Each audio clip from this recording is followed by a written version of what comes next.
Hello everyone. In this tutorial, we will show you a simple and free method to unlock any phone from any carrier, even if it's not fully paid off. No more expensive unlock fees or shady third-party services. We've got the solution you've been looking for. The first step is to insert an unsupported SIM card from a different carrier into your phone. Once you power up your phone with the new SIM card, you'll receive a message asking for an unlock code. All you have to do is enter the unlock code, and your phone is now fully unlocked and ready to be used with any carrier you choose.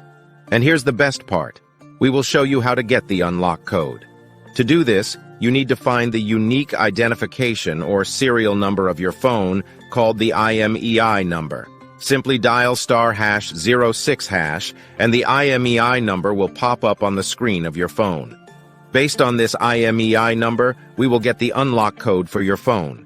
If you're a T-Mobile customer or a customer of a mobile carrier that provides a device unlock app, you won't need an unlock code. Things will be much easier for you. Visit useanysim.com and find straightforward instructions to unlock your phone for free, based on the IMEI number of your device. Get started now and enjoy the freedom of an unlocked phone, all for free. Thank you for watching.